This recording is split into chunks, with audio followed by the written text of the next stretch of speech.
Item ಯಾವುದೇ ಇರಲಿ try ಮಾಡಿ ಆಚಿ ಚಿಕನ್ ಮಸಾಲಾ. ಪುಟ್ಟರಾಜ್ ಭೀಮ್ನವ್ರು. ನಾವು ನಮ್ಮ ಊರು ಹನುಮನಹಳ್ಳಿ, ಇದು ಕೊಪ್ಪಳ ಜಿಲ್ಲೆಯಲ್ಲಿದೆ. ನಮ್ಮ ಮನೆಯಲ್ಲಿ ಎಲ್ಲರೂ ರೈತರು, ನಾವು ರೈತರ ಮಕ್ಕಳು. ಇಲ್ಲೆಲ್ಲ ಮನೆಯಲ್ಲಿ ಎಲ್ಲ ರೈತ ಎತ್ತಿಗೆ ಮೇವು ಹಾಕೋದು, ಕುರಿ ಕಾಯೋದು, ಇದನ್ನೆಲ್ಲ ಕೆಲಸ ಮಾಡ್ತಿದ್ದೆ ರಜೆಯಲ್ಲಿ. ಕಾಲೇಜ್ನಲ್ಲಿ ಹೋಗ್ತಾಗ ಎಲ್ಲ ಸ್ಟಡಿ ಅವರು ಕಷ್ಟಪಟ್ಟು ಓದಿದೆ. ಏನೇನು ಡೈಲಿ 8 hours ಓದ್ತಿದ್ದೆ. ಅಲ್ಲಿ ಎಲ್ಲ ನಮ್ಮ ಸರ್ಸ್ ಆಗಲಿ ಲೆಕ್ಚರ್ಸ್ ಎಲ್ಲ ತುಂಬ ಸಪೋರ್ಟ್ ಮಾಡಿದರು. ಎಲ್ಲ ಡೌಟ್ ಎಲ್ಲ ಕ್ಲಿಯರ್ ಮಾಡ್ತಿದ್ರು. ಇದರಿಂದ ನನಗೆ ಒಂದು ಉತ್ತಮ ರ್ಯಾಂಕ್ ಬಂದಿದೆ. ಯಾವ ಎಕ್ಸಾಮ್ನಾಗ ರ್ಯಾಂಕ್ ಬಂದಿದೆ? ಎಷ್ಟನೇ ರ್ಯಾಂಕ್ ಬಂದಿದೆ?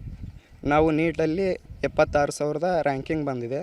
ಮತ್ತು ST ಕ್ಯಾಟಗರಿಯಲ್ಲಿ ಇಡೀ ದೇಶಾದ್ಯಂತ 694ನೇ ರ್ಯಾಂಕ್ ಬಂದಿದೆ.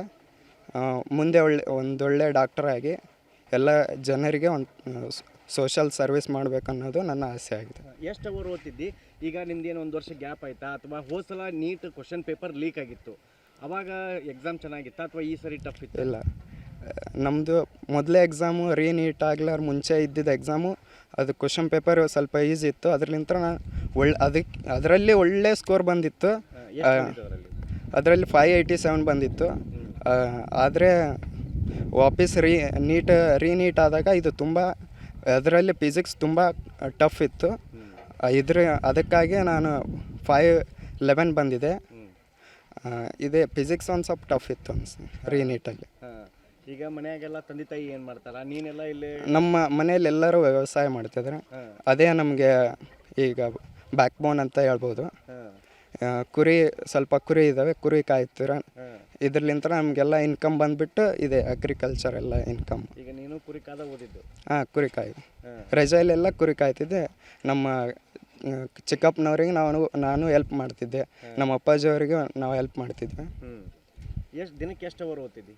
ದಿನಕ್ಕೆ ನಾವು ಕಾಲೇಜ್ನಲ್ಲಿ 8 ತಾಸು ಓದ್ತಿದ್ವಿ ಸರ್. ಈ ಸಲ ಸ್ವಲ್ಪ ಕ್ವಶನ್ ಪೇಪರ್ ಟಫ್ ಇತ್ತು? ಟಫ್ ಇತ್ತು ಸರ್, ಖಂಡಿತ ಟಫ್ ಇತ್ತು. ಈಗ ನೀಟ್ ಕ್ವಶನ್ ಪೇಪರ್ ಲೀಕ್ ಆಗಿತ್ತು ಅಂತೇಳಿ ಎಷ್ಟೋ ವಿದ್ಯಾರ್ಥಿಗಳು ಸುಸೈಡ್ ಮಾಡ್ಕೊಂಡ್ರು. ಹೌದು ಸರ್. ಅದು ಮೊದಲು ನೀಟ್ ಭಾಳ ಇದಿತ್ತು, ಎಲ್ಲ ಸ್ಕೋರ್ ಚೆನ್ನಾಗಿ ಬಂದಿದ್ವು ಅದರಲ್ಲಿ.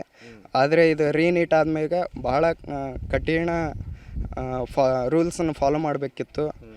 ಅದರಲ್ಲಿ ಕ್ವಶನ್ ಪೇಪರ್ ಫುಲ್ ಟಫ್ ಇತ್ತು. ಅದಕ್ಕೋಸ್ಕರ ಭಾಳಷ್ಟು ಜನ ಇದರಲ್ಲಿ ಇದೆ ಸ್ವಲ್ಪ ಸ್ಕೋರ್ ಕಡಿಮೆ ಮಾಡಿದ್ರು.